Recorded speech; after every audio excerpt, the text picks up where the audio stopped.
Whoa, whoa. This thing just starts itself. Well, this is the Not Quite Daily Show. I'm your host, Requiem, and to be honest, I'm probably pretty hyper tonight. I've had way too much nicotine and caffeine. I just got back from a nice little webcam thing with my nephews, who are both awesome individuals. We just sit around and smoke various types of tobacco together. It's called Light It Up. I'll provide a link to the episode that we did. It was the non sequitur music episode this time. It was actually pretty awesome. I feel like a lot of memes could be born from it. A lot of really random memes. In fact, we already have one. This one started a little bit before the show. This is my older nephew, Key. We like to call this self-depreciating Key. It's really a random meme, but I love it. But you didn't tune in to hear me talk about, random webcam shows. You tuned in to see me do a random webcam show, and here I am. So here's the news and politics and everything that's not, and everything that the mainstream media thinks isn't fit to print. There are a few things that I actually agree with the Republicans on. Although there is one thing that I would like to highlight now. With Barack Obama being in his second term, and with American presidents being unable to take more than two, this means that right now he's fairly unaccountable. Now, while the Republicans will tell you that this is going to lead to a socialist nightmare, I think it's about time that he finally follows up on some of those campaign promises that he made so long ago that were just a little too liberal and a little too out there and might hurt his chances for re-election, because I feel like Obama has good intentions, but he's a real pansy, if you know what I mean. He's just afraid of what people are going to think of him, especially since he's the first black president. Although, as I've noted many times, he's also our 44th white male president, so really the status quo hasn't changed that much. But personally, I have some hopes for Barack Obama now that he's finally, well, he wasn't the candidate this time who was in the pocket of the big banks. Well, actually, I take that back. He wasn't the candidate in this election who was the most in the pocket of the big banks. And I feel like that's going to play into a lot of things in his coming term. For example, and this is bits of long quotes from a speech that, this was a central question during the election. It was debated over and over again, and on Tuesday night we found out that a majority of Americans agree with my approach. It's not my job to get the majority of Congress to reflect the will of the American people. I'm not wedded to every detail of my plan. I'm open to compromise. I'm open to new ideas. I'm committed to solving our fiscal challenges, but I refuse to accept any approach that isn't balanced. Now, what in the world could be this divisive issue that Barack Obama is only just now really addressing? Tax the rich. It's what Occupy has been saying for pretty much his entire first term, and it seems like he's been listening. Although he has waited until now to show it. I actually have some high hopes for him in this term, and I hope he lives up to them. In other news that involves our government, though a lot less directly, Apple has shut down an app called Drones Plus. Now, Drones Plus is a really simple app, and it doesn't convey any knowledge that we couldn't pick up anywhere else. Drone attacks occurred using mapping software and reports out of the news. So this is completely already out there in the open. It just brings them together in a format that's easily understandable for American citizens. Now Apple has denied this app, saying that it's crude and distasteful. Really? You think the Americans' right to know what's going on with our tax dollars is crude? I just don't understand the logic here. Or I didn't until I read an article on this which revealed that Apple has received well over $9 million in Pentagon contracts over the recent years. Huh! You wonder why they won't tell us where the drone attacks are happening. Just like I said with Obama, it's bribery. It's sheer bribery. It's because they're in the pockets of the military-industrial complex. That is why. Period. Point blank. It's been a big week for weed news. As I told you earlier this week, Colorado and Washington became the first states in our nation to legalize marijuana use for anyone over 21. I also told you that the state of Minnesota has passed legislation to legalize medical marijuana. What I neglected to tell you is that the state of Montana has voted to uphold its already existing medical marijuana laws. And just to continue with the weed news, D.A.R.E, the program that we all suffered through, at least my generation and a few of the generations before and after me have suffered through, has decided to drop marijuana from its dangerous drugs list. A lot of people have been saying, especially with the timing of this announcement, that it has to do with the two states that I mentioned earlier legalizing marijuana. Well, if it's legal, we can't say it's bad, right? I don't think that's the case. I mean, I am thinking that they're afraid of being a little hypocritical, but then again, they also talk about alcohol in D.A.R.E, and that's legal across the country. I think the obvious answer here is it's really hard, and this is something they should have realized much sooner, but it is really difficult to tell children, inquisitive, questioning children,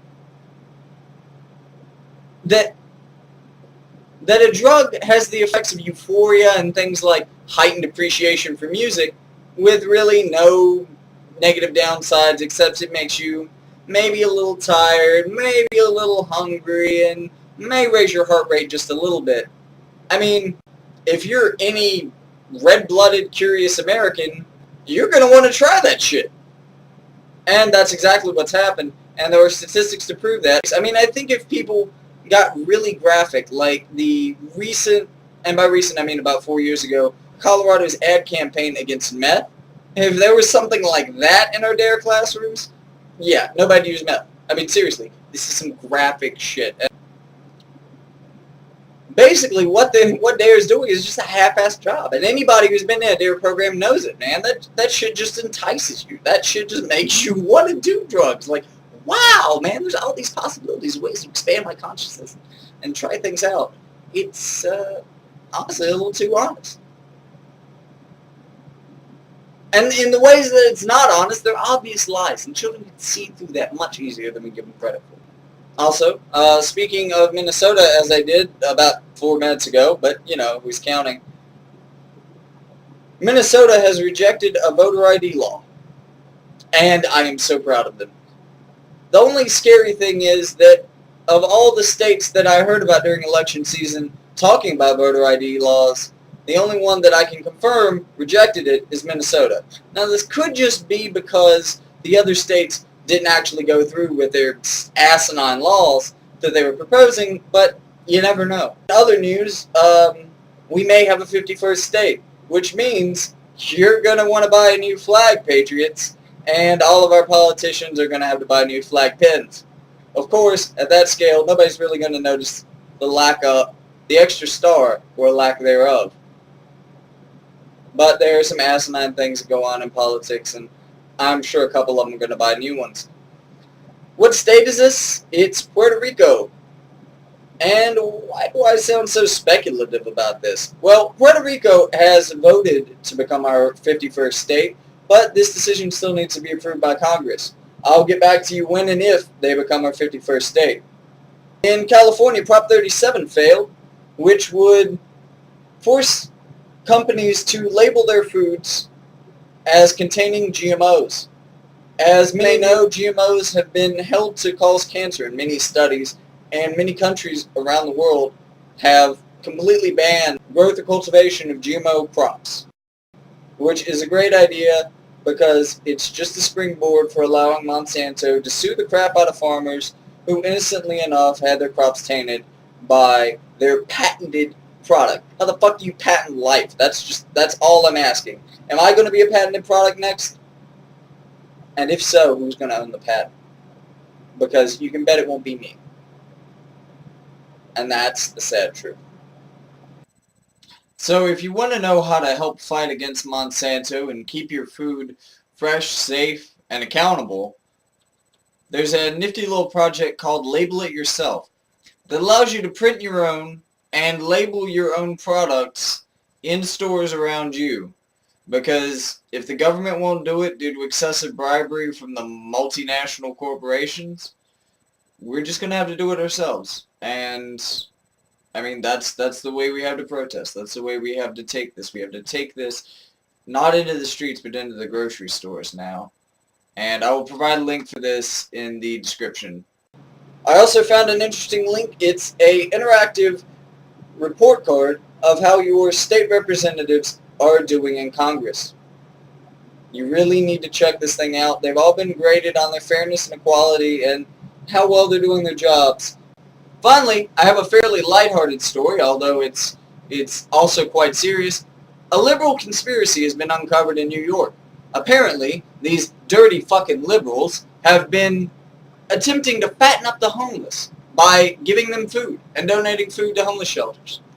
Now, thank God Mayor Bloomberg is in charge over there, because he managed to stop all food donations to homeless shelters under the logic that the salt and fat content of the food donated could not be assured. Well, I have a small suggestion for you, Mayor Bloomberg. It's called nutrition facts. It's what I use to decide what I eat and what I buy. And if I can do it, I'm pretty sure the homeless can. And regardless of if it's just fucking salted pork rinds, these people are homeless. Beggars can't be choosers, and never look a gift horse in the mouth. You'll bite your fucking hand off. And I hope that's exactly what happens to you, Mr. Bloomberg, for denying people, denying Americans, goddammit, the right to food, the right to survive, which is a basic right, should be a basic right at least, but seemingly isn't. Additionally, while I'm talking about New York and New Jersey, the Occupy movement has kicked into full gear. For those of you who thought it was a dead movement, it certainly isn't. It's alive and well here, and it's definitely alive and well there. While FEMA is still sitting on their asses about the whole thing, and many good, kind-hearted Americans have donated an incredible surplus of food, there's just no one to hand it out. Or there wasn't anyone until our friends in the Occupy movement stepped in. They've gone so far as to occupy canoes and paddle around the flooded areas of New York handing out hot meals. Can you believe that these are the people that we consider terrorists? I just want you to ask yourself that. Is that a terrorist action? They're not paddling bombs around in these canoes. They're paddling food. They're trying to feed people who don't have any other chance and whose government has forsaken. It's really unfortunate that it's come to this, but it has birthed the "We've Got This" movement, and that's something that I'd like to see happen all over the country. There's so many things that we could do to make our lives better just by getting together and feeling that sense of we can do this. As a group, we have power. We can do anything we set our minds to, and we are all one. We need to look out for each other. That if you take anything away from this particular podcast, I want it to be that. One more thing before I leave you guys. Colorado is quickly becoming my favorite state. In addition to the legalization of marijuana that you've probably heard about everywhere now, and at least twice if you follow these podcasts, they have also